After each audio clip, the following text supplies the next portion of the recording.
Bonsoir à tous et à toutes. Merci beaucoup de nous avoir rejoints ce soir pour cette nouvelle séance de l'état de l'art. Pour ceux qui ne nous connaissent pas, l'état de l'art, c'est un cycle de conférences qu'on organise à l'INHA tous les jeudis soirs et nous invitons conservateurs et conservatrices, chercheurs, chercheuses en histoire de l'art et aussi chargés de collection de notre bibliothèque, ce qui est le cas ce soir, pour nous parler des actualités en histoire de l'art, de l'état de la recherche qui est faite ou qui se fait. Et donc ce soir, je suis très heureuse d'accueillir ma collègue Eléa Sicre et ma collègue temporaire Zoé Marty, que je vais présenter très rapidement et leur laisser la parole parce que je pense qu'on a une séance assez dense qui nous attend. Nous garderons un petit temps à la fin, bien sûr, si vous souhaitez poser des questions. Donc Eléa Sicre est diplômée de l'École du Louvre en histoire de l'art et de l'Université Panthéon-Sorbonne et Sorbonne Nouvelle en littérature et philosophie. Et elle est responsable des collections d'estampes 19e-21e siècle de la bibliothèque de l'Institut national d'histoire de l'art. En conservant un intérêt pluridisciplinaire, ses recherches se concentrent aujourd'hui autour de l'art graphique du 19e siècle à nos jours, avec une prédominance accordée au réseau artistique étudié de manière internationale, à la logique du travail en atelier, ce qui va nous intéresser ce soir, et au processus de création des œuvres. Et Zoé Marty est conservatrice du patrimoine au musée d'art moderne et contemporain de Saint-Étienne Métropole. Ses recherches sont consacrées à la création du XIXe siècle à nos jours, notamment selon les perspectives du genre et des études animales. Elle a été co-commissaire d'une exposition dédiée à l'atelier 17 au musée des Beaux-Arts de Rennes, ainsi que d'une exposition intitulée Poussin Picasso Bacchanal au musée des Beaux-Arts de Lyon. Elle travaille sur le projet d'un parcours permanent au musée d'art moderne de Saint-Étienne et donc est actuellement conservatrice territoriale invitée à l'Institut national d'histoire de l'art. C'est une collègue temporaire, mais avec grand plaisir. Voilà, je vous laisse tout de suite la parole et vous souhaite à tous une bonne conférence. Merci beaucoup Lucie, merci à vous d'être présents ce soir. Donc, on va parler de gravure, on va parler d'un atelier collectif qui a été créé dans les années 1930 et qui s'est poursuivi jusque dans les années 80. Par un hasard de calendrier, vous l'aurez vu, on parle de l'atelier 17 et cette conférence est organisée un 17, donc c'était une belle coïncidence. Alors on a imaginé, en fait le point de départ, c'est la place qu'occupe aujourd'hui comme intérêt de développement de collection l'atelier 17 au sein de la collection d'estampes 19e, 21e siècle de la bibliothèque de l'INHA. Et on a pensé donc à élargir, je vais vous parler évidemment de cet axe d'acquisition, la manière dont il s'inscrit dans nos collections à l'INHA. Et c'était intéressant d'ouvrir aussi donc, sur la réception en France de l'atelier 17 avec donc, le travail d'exposition auquel a travaillé donc, Zoé. Une séance assez dense, un peu à l'image de cette petite construction enchevêtrée que vous voyez sur le carton d'invitation qu'on a mis en affiche, en visuel pour cette présentation, puisqu'on va essayer de tirer plusieurs fils et en même temps cet enchevêtrement voilà, est bien présent et c'est très dense ce qu'on a à vous présenter ce soir. C'est une manière aussi de remettre en valeur en fait, l'histoire de cet atelier international. Donc atelier 17 parce qu'il prend le nom de un de ses premiers emplacements à Paris. Il a été créé en 1927 et en 1933 il s'installe au 17 rue Campagne Première. Et il garde en fait le nom de ce premier lieu parisien, un atelier fondé par Stanley William Hayter, donc que vous voyez à l'écran à l'œuvre, en train de graver une plaque, et qui va en fait avoir 3 périodes de développement, ce qui en fait une histoire extrêmement riche, qui va être fréquentée par des artistes internationaux. Une première période donc, de 1927 jusqu'à la 1939, une deuxième période new-yorkaise donc, où Hayter recrée en fait, l'atelier 17 à New York, et ensuite un retour en France, donc des années de 1950, la date de fin on en reparlera, 1950 et après.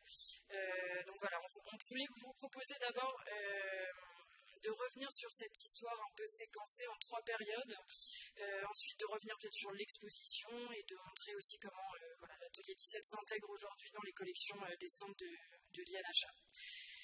Donc Hayter, j'ai commencé à introduire le personnage. Il est d'origine britannique, il s'installe en France donc, dans les années 1920, de formation plutôt chimiste, avec aussi une famille quand même d'artistes, et il vient à la gravure dans le cadre de sa formation en fait à Paris, où il rencontre Joseph Hecht, donc artiste buriniste d'origine polonaise.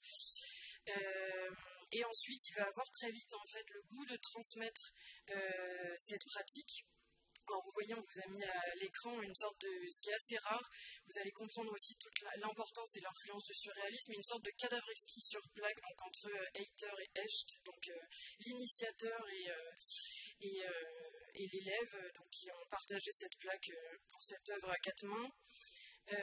Peut-être introduire la première période, qui est plutôt en fait une période d'héritage, d'influence surréaliste, puisque Hayter donc rencontre le groupe par l'intermédiaire de Giacometti, il fréquente déjà Miro à cette époque-là, très proche aussi d'Yves Tanguy, et donc il va faire partie du courant surréaliste et il va s'approprier un esprit surréaliste à la fois dans l'esthétique où on va retrouver quelque chose de très onirique, influencé par le rêve, l'inconscient, mais aussi sur la technique de création, ça on y revient, la technique de création et d'enseignement, on y reviendra un peu plus tard, avec cet esprit de création automatique, directement, aller vers la plaque, pas de dessin préparatoire, donc c'est une nouvelle méthode aussi d'enseignement de la gravure qui se met en place à cette époque-là et dans complètement ce sillage surréaliste et cette influence.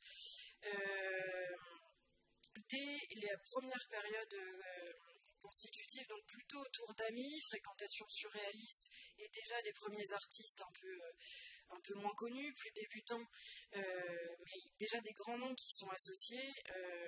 Comme vous le voyez, donc Giacometti, son ami, partagent l'atelier ensemble, Yves Tanguy, et des premiers artistes où on voit aussi cette pluralité, ce mélange de styles, puisqu'on a à la fois le surréalisme, mais aussi tout ce qui va se rapporter au début d'abstraction, en fait, en France. Donc, Vieira da Silva fréquente aussi, à partir de cette période, l'atelier.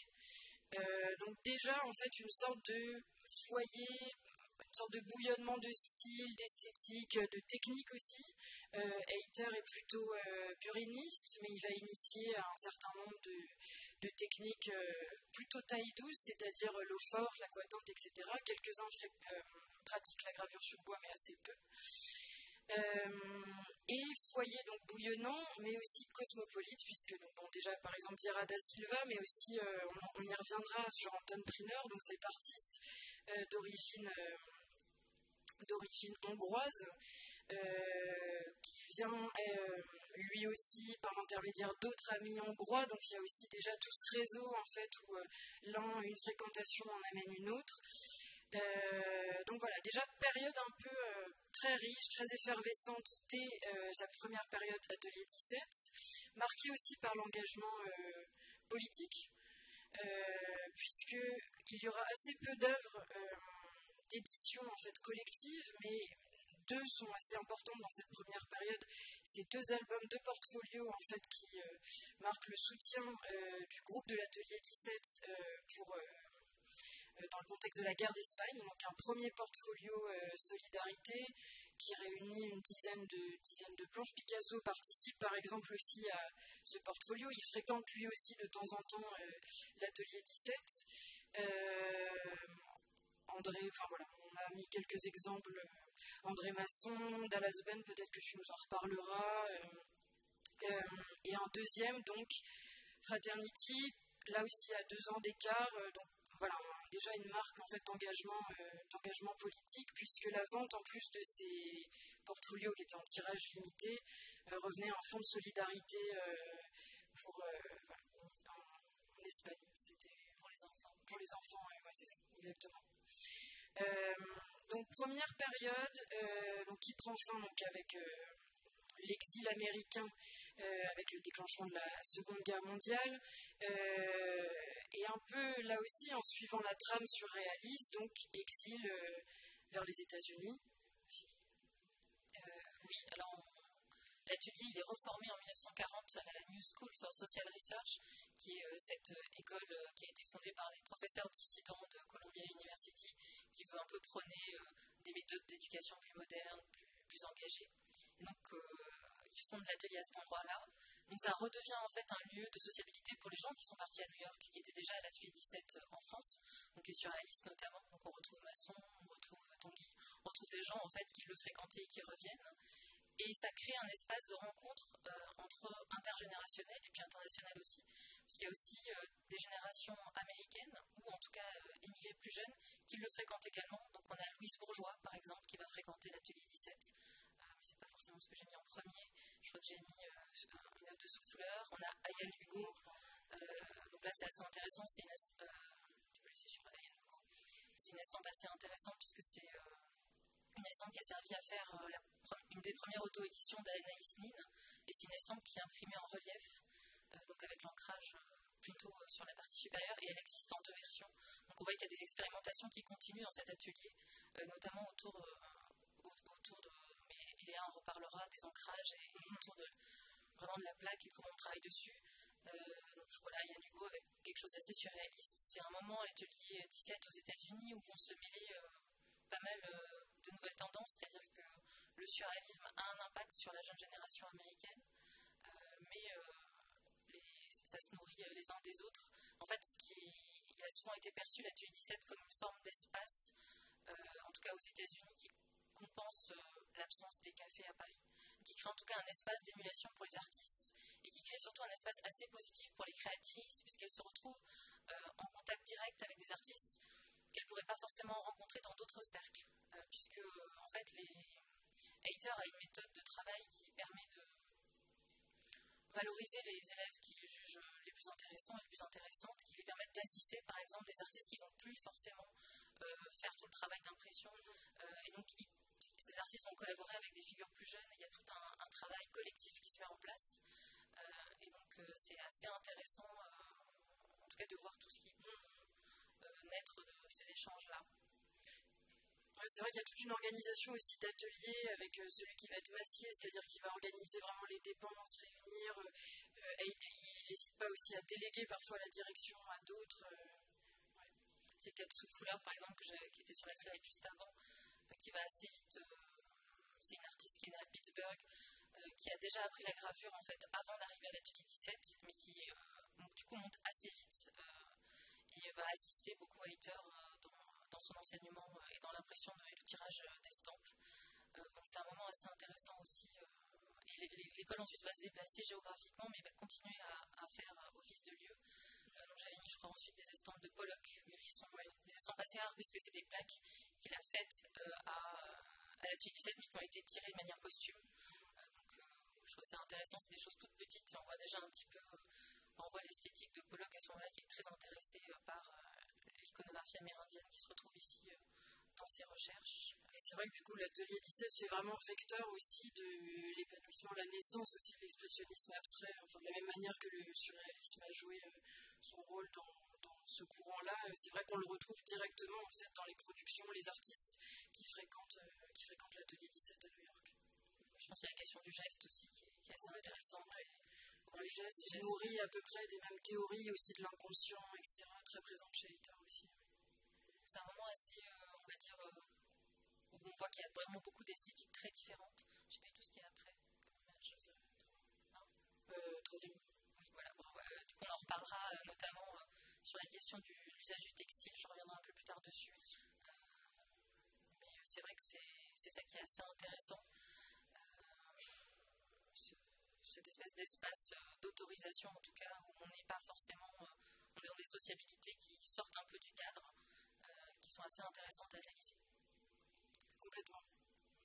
Et donc après un retour en 2 temps, puisque l'atelier 17, en fait, donc Hayter envoie un assistant qui était devenu très proche, on y reviendra aussi beaucoup, c'est Enrique Zagnartu. Il l'envoie à Paris pour qu'il réouvre en fait l'atelier 17 à Paris. Là aussi, sur les raisons du retour, il y a plusieurs interprétations.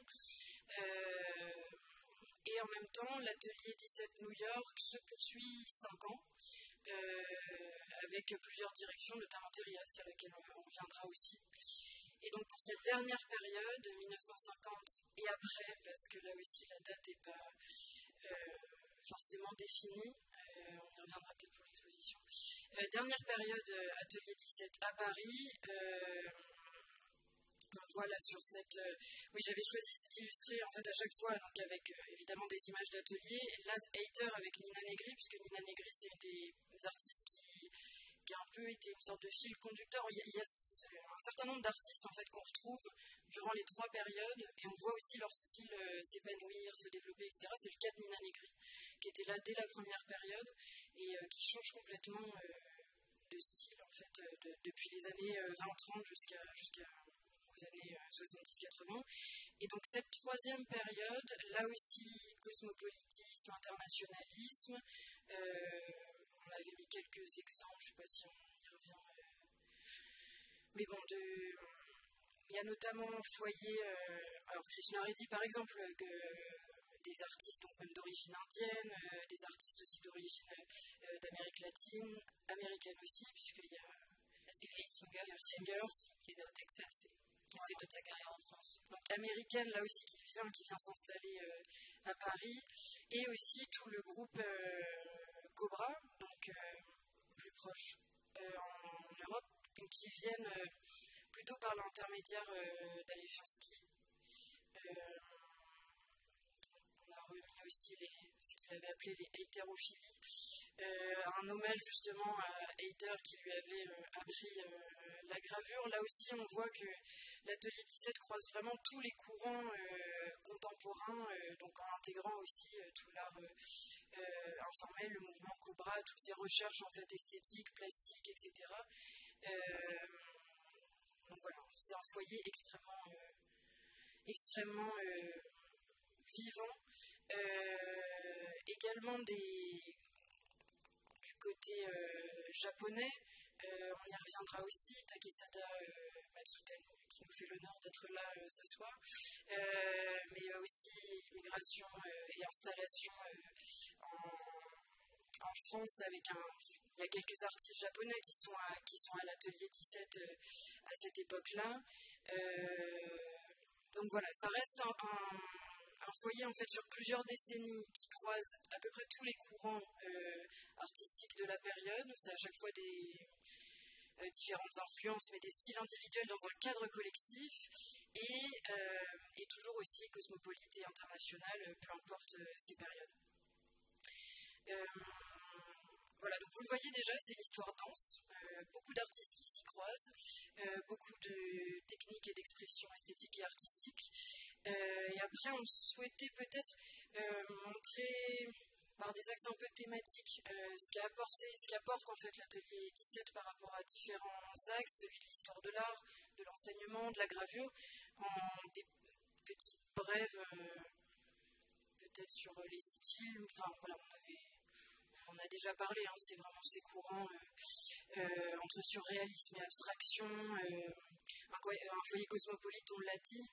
C'est vrai qu'il y a on en a distingué plusieurs en fonction des périodes.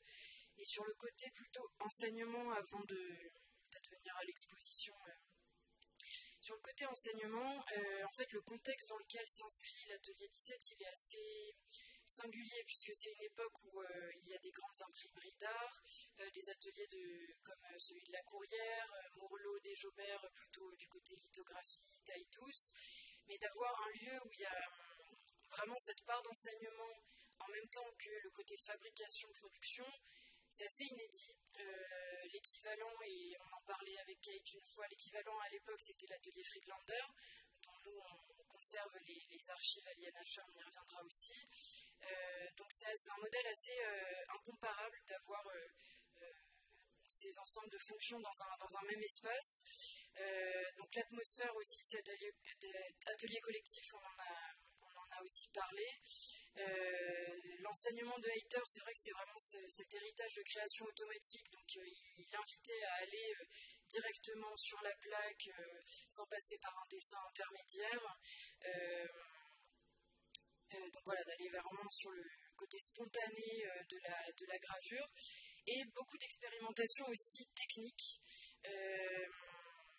Alors la plus connue reste ce que Hayter a apporté à la gravure, qui est l'impression simultanée en couleur. Donc le fait de pouvoir en une seule plaque en fait cumuler différentes teintes, différentes nuances, différentes encres, alors qu'habituellement il fallait donc avoir une plaque pour chaque couleur. Et donc là aussi, c'est ces connaissances en fait de chimiste qui vont lui permettre de mettre au point cette méthode, donc qu'on a après intitulée vraiment la méthode Hayter, donc avec un système de viscosité, de plein et de relief, dont on ne va pas rentrer forcément dans le détail.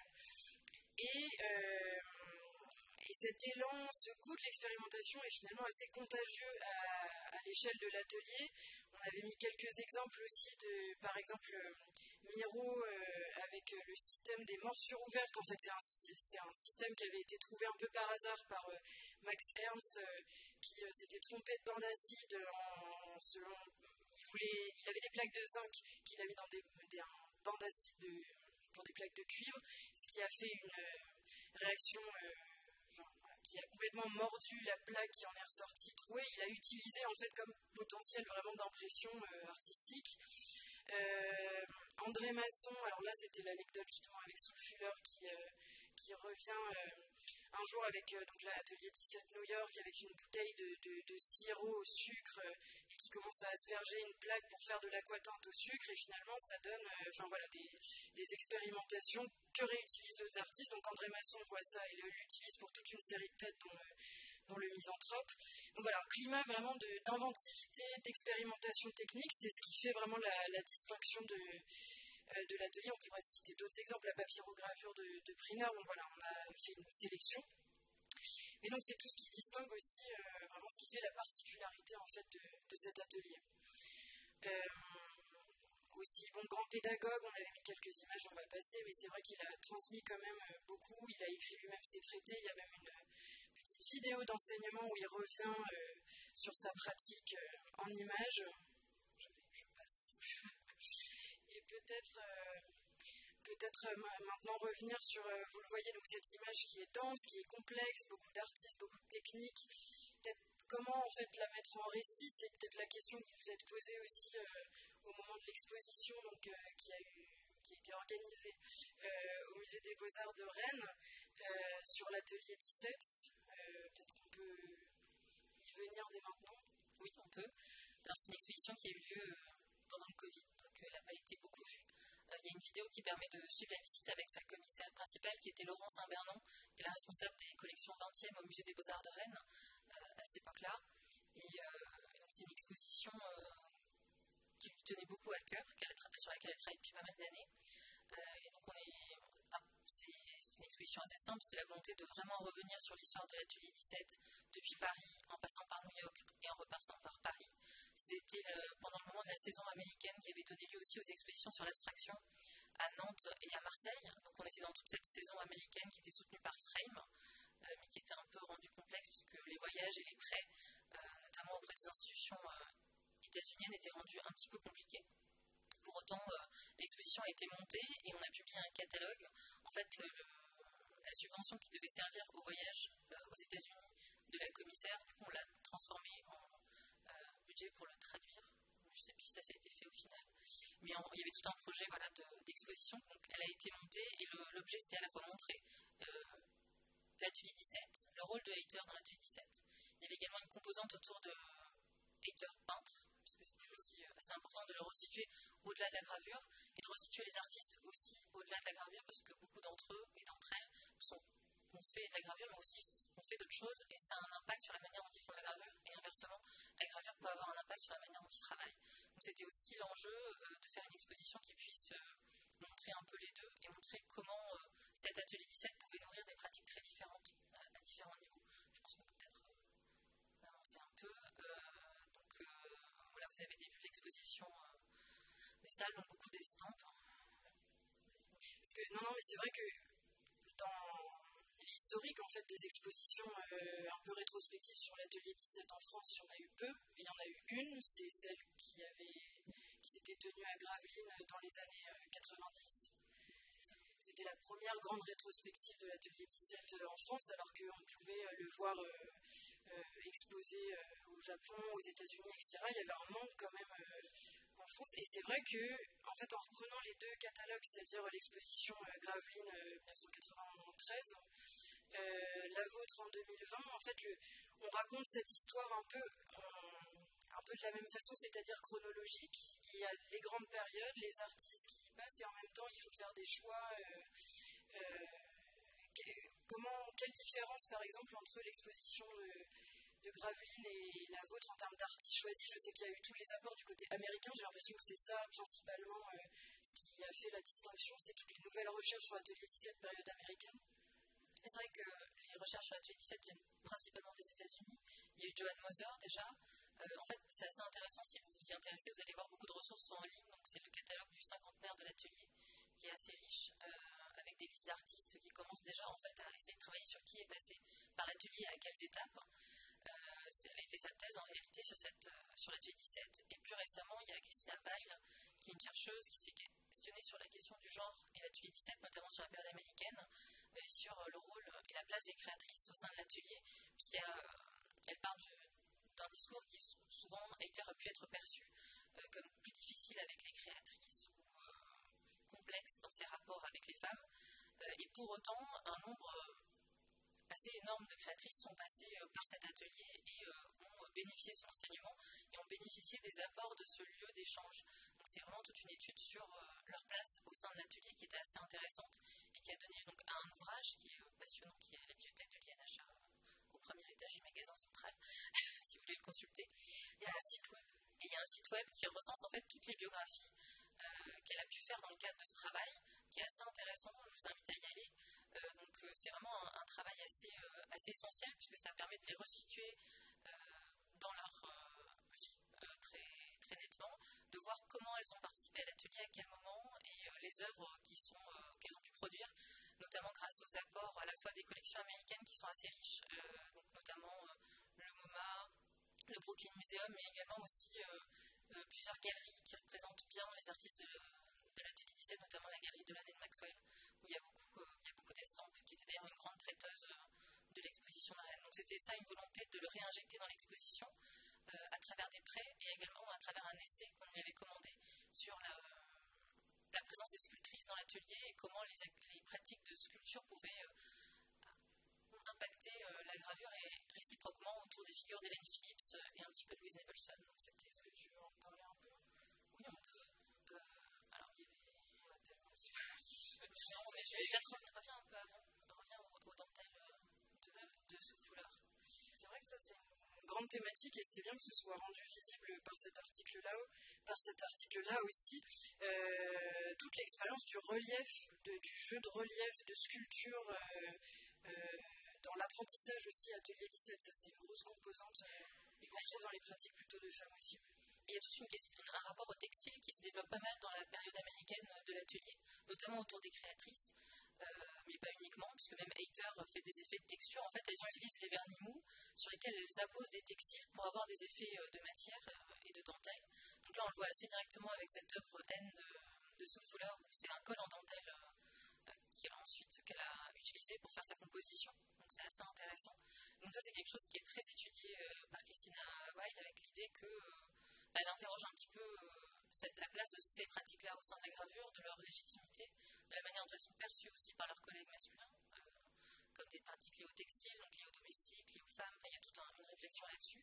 C'est assez intéressant et on voit à quel point ça se répand. On le voit avec l'œuvre suivante de Alice Trumbull Mason, où on voit là aussi les effets de dentelle. Et on le retrouve aussi chez Louise Nevelson, peut-être m'arrêter un petit peu sur Louise Nevelson, qui va pratiquer la gravure à l'atelier 17 à deux moments. Donc une première fois au moment où Hayter est là, où elle fait des plaques où en fait elle n'essuie pas l'encre avant de les imprimer, donc ça crée des effets d'ancrage assez étonnants qui disruptent un petit peu et qui sont assez mal vus au sein de l'atelier, mais qui montrent aussi à quel point en fait c'est un lieu d'expérimentation. et d'expérience. Et elle va revenir plus tard, au moment où l'atelier est dirigé par Peter Grip. Et là, elle est séduite par l'idée de ne pas graver avec un burin. Elle veut s'émanciper du burin pour utiliser une boîte pour ouvrir les boîtes de conserve, un ouvre-boîte, et également des textiles. Et ça lui plaît plus. Et là, ça fait partie des estampes qu'on voit ici. Et on voit aussi je ne sais pas si on voit bien, mais on voit la dentelle assez bien, parce que là, la qualité est meilleure que sur les autres. Et c'est des estampes qu'elle recoloriait souvent après coup aussi. C'est assez intéressant. Et donc, ce qui peut être intéressant chez Louise Nevelson, c'est qu'il y a une espèce de logique d'accumulation, même sur la pratique de la gravure. C'est-à-dire que finalement, elle enlève de la matière en apportant. Et c'est assez intéressant, étant donné que c'est une sculptrice qui travaille beaucoup l'assemblage et l'accumulation aussi. Donc ça, par exemple, c'était je ne la montre pas juste parce que je travaille à Saint-Étienne, mais c'était la sculpture qu'on avait exposée à Rennes pour essayer aussi de montrer le travail de Louise Nevelson, pour essayer de mettre en perspective aussi son travail. Et c'était pareil avec Hélène Phillips, qu'on va voir juste après. Peut-être là, c'est plus une parenté esthétique qu'on voit assez bien entre ces estampes et ces sculptures, où il y a vraiment une recherche formelle qui se retrouve dans les deux domaines.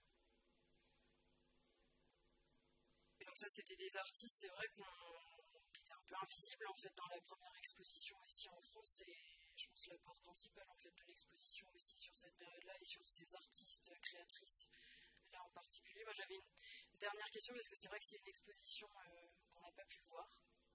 L'exposition, c'était Hayter et l'Atelier du Mont. Sur l'organisation, je reviens un peu en arrière sur l'organisation du parcours, parce que là, on parle beaucoup de chronologique, on parle de tous ces artistes, de ce réseau, mais en fait, vous aviez quand même opté pour un accrochage presque thématique, de rapprocher en fait les artistes, toutes ces influences-là autour de grands thèmes. Oui, c'était le choix de Laurence de créer un rangement plutôt thématique.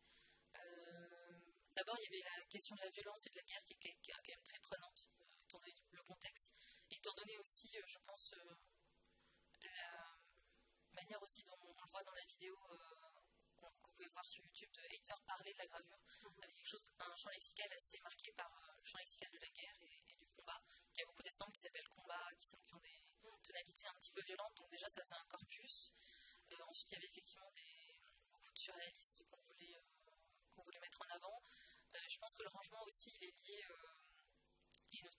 avec le titre de l'exposition, qui lui est lié à la collection de Rennes. En fait, l'intérêt de la collection de Rennes, c'est qu'il y a un fort accent sur réalisme dans la collection 20e, mais également beaucoup d'abstractions avec les John Mitchell, des choses comme ça qui faisaient sens, en tout cas, par rapport à l'identité du musée. Donc c'était aussi plus simple pédagogiquement de montrer l'estampe de cette manière. Alors effectivement, elle n'a pas été vue par le public, mais dans le projet de sa visibilité, au moment où on travaillait dessus, on avait travaillé aussi à un glossaire sur les techniques de l'estampe et un livret qui soit pédagogique pour expliquer un peu, parce que c'est pas forcément...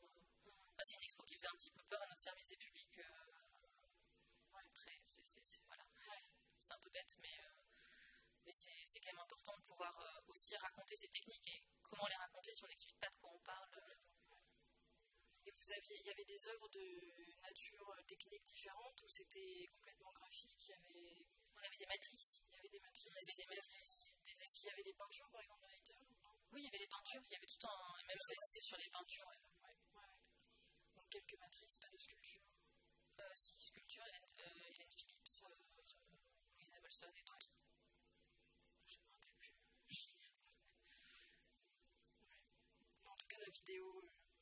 Je vous invite à regarder l'exposition. Voilà, c'est le souvenir qu'il en reste quand même, virtuel, numérique. Et le catalogue qui est vraiment un catalogue maintenant de référence sur l'aspect vraiment rétrospectif, c'est-à-dire raconter cette histoire transnationale par tous ces artistes venus du monde entier. Il y a plusieurs essais, donc il y a Céline Chacastex qui a travaillé sur le catalogue, il y a Scarlett Reliquet qui a travaillé sur la partie pédagogie aussi, qui avait travaillé sur une exposition à la Fondation Arpad-Sénès, donc c'était important aussi de pouvoir l'inclure dans le catalogue. Carla Esposito qui parle justement de peinture, qui était un élément important. Et le dernier, c'est effectivement cet essai de Christina Weil, qui était important aussi de pouvoir le traduire et d'avoir un texte d'elle en français.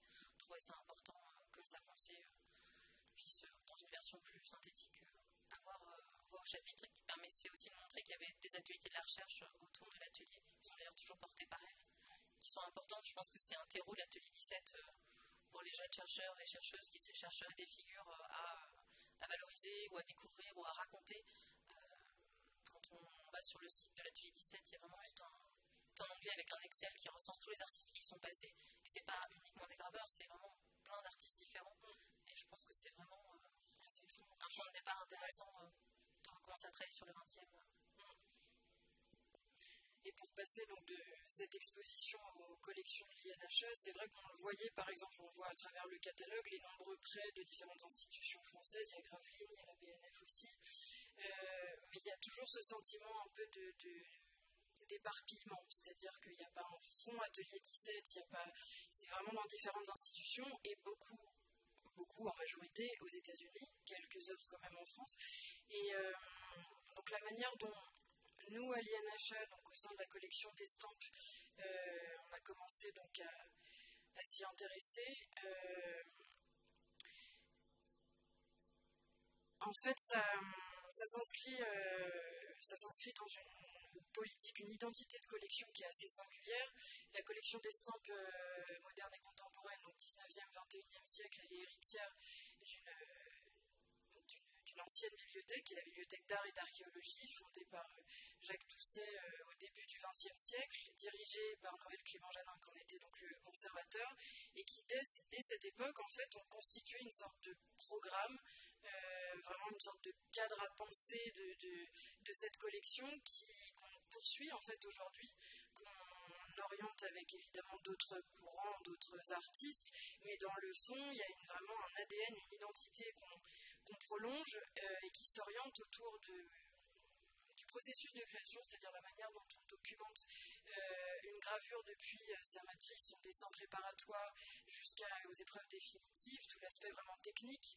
On s'intéresse aussi aux épreuves un peu rares, les techniques inédites, et aussi aux artistes d'origine étrangère, donc puisque déjà en fait il y avait un positionnement aussi par rapport à la Bibliothèque nationale, donc dès les années 1910, et là aussi donc s'intéresser à la manière dont les influences se font dans le domaine de la gravure et renseigner une production qui était à cette époque, peut-être encore aujourd'hui, peut-être moins représentée dans les collections d'art graphique françaises. Il y a une période qui est moins représentée dans les collections actuelles d'estampes de l'INHE, c'est la seconde moitié du XXe siècle, avec quand même un point de départ qui est ce très grand fond dont je parlais en introduction autour de Friedlander. Et Friedlander, en fait, est un peu sur le même modèle que l'atelier 17, c'est-à-dire que c'est un lieu d'enseignement, c'est un lieu de production pour des artistes. Il y a à peu près les mêmes qui passent. D'ailleurs, il y a Vieillard, il y a Vieira da Silva, enfin un certain nombre d'artistes qu'on retrouve d'un lieu à l'autre. Et ce fonds, en fait, se constitue vraiment entre une partie qui renseigne l'activité de l'atelier et, d'un autre côté, les estampes qui y sont associées et les artistes qui sont représentés. Donc, voilà, il y a un peu ce modèle-là qui est déjà installé. Et l'atelier 17 permet justement de venir compléter un peu les artistes à la fois internationaux, des techniques aussi variées. Et l'idée a été, et c'est pour ça que c'est un axe d'intérêt, d'avoir à la fois une documentation un peu de référence, donc on essaye de trouver des archives, que ce soit des livrets d'exposition, mais aussi des correspondances entre les artistes, etc. Et donc des artistes des œuvres et des estampes qui y sont associés. Alors l'idée que j'avais, c'était de vous présenter quelques actualités en fait en termes d'acquisition. D'abord des achats, on va dire des acquisitions ponctuelles autour d'artistes donc importants de l'atelier 17. On a d'abord fait, parmi ces acquisitions, Anton Priner, donc cet artiste d'origine hongroise qui a appris le burin et les techniques d'aquatinte et d'eau forte auprès de Hayter, donc à l'atelier 17, première période. On avait fait l'acquisition d'un ensemble d'estampes hors commerce, épreuves d'artistes, pour un ouvrage qu'écrit et qu'illustre Anton Priner en 1946, donc La femme tondue. Et quelques mois plus tard, les matrices sont passées donc, sur le marché, donc on en a fait l'acquisition, ce qui nous permet de réunir ce petit corpus qui renseigne bien la production en fait, de l'artiste, qui permet de voir vraiment la plaque, donc là en plus qui est dans un état impeccable, alors que les matrices, donc il y a évidemment cette habitude et tradition de les biffer en fait, pour ne pas les réutiliser. Là le motif est complètement visible, et donc voilà, ça permet de voir un peu, d'entrer vraiment dans l'œuvre de l'artiste par le biais de la technique. Anton Priner étant aussi sculpteur, c'est le cas d'un certain nombre d'artistes, on l'a dit, et sa manière de graver en fait s'en ressent vraiment. Un autre artiste sur le même modèle, plutôt du côté japonais, là aussi sur des achats ponctuels, Yayuzuki Kihara, atelier 17, troisième période, qui a aussi appris la technique du burin, mais alors un burin vraiment d'une infime précision, comme vous pouvez le voir à l'écran avec ces deux matrices, donc avec une technique vraiment du détail, et là aussi un jeu sur la matière, le relief, qui fait vraiment la matrice, et vraiment entre eux, là fait presque sculpture. Après, pour en venir à quelques fonds un peu plus conséquents autour d'artistes importants des collections, un des plus anciens arrivé donc par don en 2016, c'est celui autour de l'artiste Terias. Donc Terias, artiste d'origine tchèque, d'abord qui fuit l'antisémitisme en s'installant en France, puis Seconde Guerre mondiale et occupation, donc qui part aux États-Unis, qui sera d'ailleurs une des directrices de l'atelier 17 entre 1950 et 1955, quand Hayter laisse la direction à ses élèves en venant se réinstaller à Paris pour la dernière période de l'atelier 17. Et donc on a un fonds conséquent de ces estampes qui documentent bien son travail depuis les premières gravures, donc là que vous pouvez voir à l'écran, puisque c'est plutôt dans les années 40, plutôt un travail du burin, également des couleurs. Elle a beaucoup pratiqué aussi la méthode Hayter, donc avec tous ces jeux de matière et de couleurs superposées. Il y a un corpus un peu plus tardif, moi, que j'aime beaucoup, donc matière-espace, qui là aussi joue sur des effets de texture avec une forme aussi très symbolique, parce que Terias était artiste mais également archéologue avec un versant presque d'anthropologie, donc on voit une sorte de symbolique là avec ce matière-espace, forme lunaire et en même temps quelque chose d'un peu terrestre où on pourrait retrouver une sorte de sable de l'archéologie, donc elle avait vraiment plusieurs fonctions, plusieurs intérêts, et qui traversent vraiment son œuvre. Elle va aussi réaliser toute une série de gravures vraiment prises sur ces terrains au Moyen-Orient, ces terrains en tant qu'archéologue, avec toujours ce versant aussi d'intérêt pour la culture, des religions, culture versant plus anthropologue. Et un artiste, donc là une actualité aussi, puisque c'est un enrichissement majeur pour la collection d'estampes de l'INHA, donc Takesada Matsutani, qui lui aussi a découvert la gravure au sein de l'atelier 17 à Paris, donc en la troisième période. Il arrive à l'atelier vers 1967-1968, donc d'abord initiation burin, aussi une période de découverte de la perspective version occidentale, donc comme vous pouvez le voir avec celle du centre, l'éternité, où il y a vraiment tout un jeu de perspectives entremêlées, voilà, avec tout cet héritage-là, une confrontation aussi de culture, d'iconographie, etc. Et un jeu aussi là, sur la matière qui va arriver très vite. La propagation 81A qui montre bien là encore cet héritage de l'impression simultanée de couleurs, enfin méthode Hayter avec cet aspect très matiéré, très coloré, et tout un jeu sur les formes, sur le caractère organique. Matsutani, donc au Japon, était membre du mouvement Kutai, a beaucoup travaillé avec la colle vinylique dans le cadre de performances, de peinture. Et dans son travail graphique, c'est vrai qu'on va retrouver cette organicité, notamment dans les formes, dans le mouvement, les compositions, et un goût qu'il partage avec Hayter autour de l'expérimentation technique.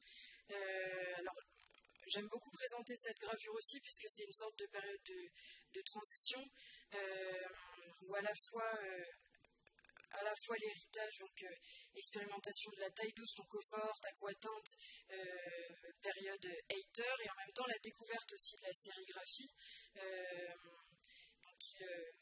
à laquelle il est initié dans l'atelier ouvert par sa femme artiste aussi, Kate Van Houten. Ils se sont rencontrés justement à l'atelier 17, et Kate va ouvrir un atelier de sérigraphie avec une amie américaine que fréquente Matsutani, et on voit dans cette gravure vraiment la rencontre aussi de ces différentes techniques, taille douce, sérigraphie, il y a même une empreinte gaufrage. Donc c'est vraiment, là encore, ce caractère très expérimental, très communicatif. Je pense que Hayter arrivait à diffuser auprès de tous les artistes qui fréquentaient l'atelier, qu'on peut voir sur une seule épreuve, avec cette réunion aussi de techniques. Illustrer là aussi les images d'atelier faisaient partie quand même des aperçus qu'on pouvait avoir avant, et donc là Matsutani avec Hayter à l'atelier 17. Un dernier artiste, là aussi actualité récente, et Matsutani, donc je disais actualité, puisqu'on travaille en fait grâce à la générosité du don, donc de dons qui sont organisés donc par Matsutani et par Kate. On constitue en fait dans les collections de l'INHA un fonds de référence de l'œuvre graphique de Matsutani, qui compte au total à peu près 400 estampes, et donc là progressivement, grâce à des donations, on a un corpus représentatif de son travail dans le domaine de l'estampe, donc ce qui est extrêmement précieux aussi pour l'étude de son œuvre gravée. En quelques mots aussi, juste une actualité, c'est Enrique Zagnartu, là aussi grâce aux échanges, aux rencontres avec Nicole Marchand-Zagnartu, un don qui se constitue autour des estampes de cet artiste né à Paris mais qui a grandi au Chili, et qui lui aussi rencontre Hayter période atelier 17 à New York, et c'est lui qui est envoyé à Paris pour reconstituer l'atelier 17 sur les lieux d'origine. Là aussi, comme vous l'aurez compris à l'image, pour s'inscrire dans les principes de là aussi en atelier avec Enrique Zagnartu au centre, quelques images d'illustration. Il a été très en lien avec des poètes, Octavio Paz, Gerasim Luca et d'autres, avec cette identité de collection aussi. Ce qui est intéressant, c'est de pouvoir renseigner toute cette pratique, là encore depuis la plaque gravée jusqu'aux versions définitives, donc un petit panel en fait de matrices qui font partie donc de ces noms Zagnartu, et parallèlement donc un fond, une documentation qui se construit, s'enrichit autour de l'atelier 17 plus largement, notamment donc, par des livrets d'exposition, également là encore par des correspondances, des ouvrages, etc. Donc l'idée c'est vraiment de réussir à un peu fédérer, créer une sorte de fond en France, puisque il y a eu 2 périodes parisiennes de l'atelier 17, et réussir à constituer un fond assez cohérent autour de cette histoire, dont on fêtera, et on finira peut-être sur ça, on fêtera le centenaire en fait en 2027. Là aussi il y a un effort de recherche énorme qui est fourni par Christina Veil, chercheuse américaine qui est à l'origine de l'Atelier 17 Project, qui essaye donc de fédérer des chercheuses à l'international autour de cet atelier 17 en invitant à organiser des journées d'études, des expositions. Il y a des publications collectives aussi qui vont être proposées. Et l'INHA s'associe à cette célébration, Horizon 2027. Merci beaucoup à tous et à tous. Je propose qu'on remercie encore Zoé et Léa de nous avoir ouvert toutes ces perspectives.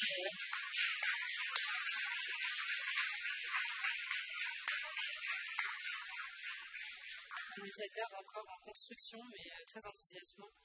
Juste avant de nous quitter, je vais juste vous annoncer le débat. Donc, le dernier jeudi de mois, nous organisons les débats de l'Institut national d'histoire de l'art en partenariat avec le journal Libération. Et le prochain débat portera sur la recherche au musée. Et notamment, nous entendrons Morad Montazami, qui était co-commissaire de l'exposition Présence arabe, et Elodie Bouffard, qui est l'une des commissaires de l'exposition Trésor de Gaza, qui est actuellement l'Institut du monde arabe. Voilà, donc sur comment la recherche et les sujets de société peuvent infuser les expositions aujourd'hui. Voilà. J'espère que vous serez nombreux aussi la semaine prochaine. Merci encore et bonne soirée à tous et toutes.